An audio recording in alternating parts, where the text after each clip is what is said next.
ग्रंथ महाभारत में कौरवों, पांडवों और श्री कृष्ण जैसे लोकप्रिय चरित्रों के अलावा राजा परीक्षित का भी वर्णन मिलता है। परीक्षित अर्जुन के पोते और अभिमन्यु और उत्तरा के बेटे थे। पांडवों के वंश के विनाश हेतु जब अश्वत्थामा ने ब्रह्मास्त्र उत्तरा की कोख की ओर किया था, तब भगवान श्री कृष्ण ने ही उत्तरा की कोख में परीक्षित की रक्षा की थी।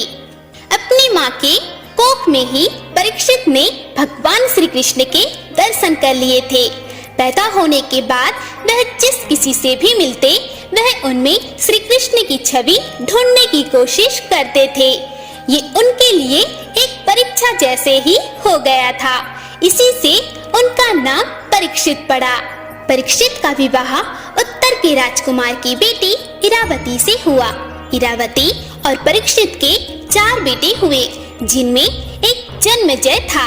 परीक्षित ने गंगा नदी के किनारे 4 अश्वमेध यज्ञ किया था। उनके गुरु कृपाचार्य थे। जब पांडव महाभारत युद्ध के बाद स्वर्ग की ओर प्रस्थान कर गए, तब परीक्षित ने उनका कार्यभार और शासन संभाल लिया। एक दिन वह जंगल में सैर करने के लिए गए थे। तभी वे थक हार कर एक ऋषि के आश्रम में चले गए। वे बेहद प्यासे थे। उन्होंने देखा ऋषि घोर तपस्या में लीन थे। उन्होंने उनके सामने कई बार प्रणाम किया, लेकिन ऋषि पर उनका कोई असर नहीं हुआ। उन्हें लगा कि ऋषि मुनि अपने अभिमान के कारण ऐसा कर रहे हैं। इस बात से नाराज होकर उन्होंने आसपास देखा तो परीक्षित को एक मरा हुआ सांप दिखाई दिया। उन्होंने क्रोधवश मुनि के गले में वह मरा हुआ सांप लपेट दिया और पानी की तलाश में आगे निकल गए। मुनि के पुत्र ऋषि श्रृंगी जब आश्रम में आए तो उन्होंने देखा कि उसके पिता के गले में मरा हुआ सर्प लटक रहा है। तो क्रोध में आकर उन्होंने परीक्षित को श्राप दे दिया कि जिस व्यक्ति ने भी यह नीच कर्म किया है, उसकी मृत्यु आज से 7 दिन बाद तक्षक नाग के डसने के कारण हो जाएगी। मुनि को जब यह बात पता लगी तो उन्हें अपने पुत्र की गलती का भान हुआ।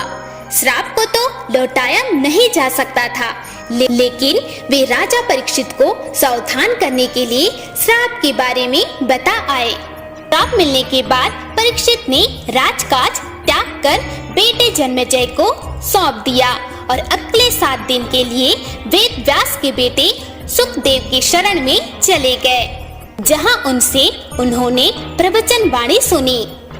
7 दिन तक प्रवचन वाणी सुनने के बाद परीक्षित ने सुखदेव से कहा कि अब उन्हें सांपों के काटने का कोई डर नहीं है। उन्होंने आत्मा और ब्रह्मा की प्रकृति को जान लिया है। सुखदेव चले गए तो परीक्षित ने बैठकर ध्यान लगाना शुरू कर दिया। इसी दौरान तक्षक नाग रूप बदलकर उनके समीप आया और उन्हें डस लिया, जिससे परीक्षित की मौत हो गई। अब इधर राजा जन्मेजय को यह मालूम हुआ कि उसके पिता परीक्षित की मृत्यु तक्षक नाग के काटने से हुई, तो वह बहुत क्रोधित हो गया। जन्मेजय ने नागों से बदला लेने के लिए नागदहा यज्ञ करने की ठानी। यज्ञ शुरू होने के बाद पूरी धरती के सांप यज्ञ कुंड में आकर गिरने लगे। ऋषि मुनि नागों के नाम ले लेकर आहुति दे रहे थे और सांप कुंड में गिरते जा रहे थे। लगभग सारे सर्प यज्ञ कुंड में भस्म हो गए थे, किंतु दक्षक नाग को जब इस यज्ञ के बारे में पता चला तो वह देवराज इंद्र के पास जाकर छिप गए। उसी समय आस्तिक मुनि को यज्ञ के बारे में मालूम हुआ तो वे यज्ञ स्थल पहुँचे। जन्मेजय सभी मुनियों का बहुत सम्मान करते थे। उसने आस्तिक मुनि को प्रणाम किया। आस्तिक मुनि ने राजा को नागदह यज्ञ बंद करने के लिए समझाया। समझाने पर जन्मेजय ने यज्ञ रोक दिया और इस प्रकार नाग वंश पूरी तरह से नष्ट होने से बच गए। आपको बता दें कि जन्मेजय को कलयुग का पहला राजा माना जाता है।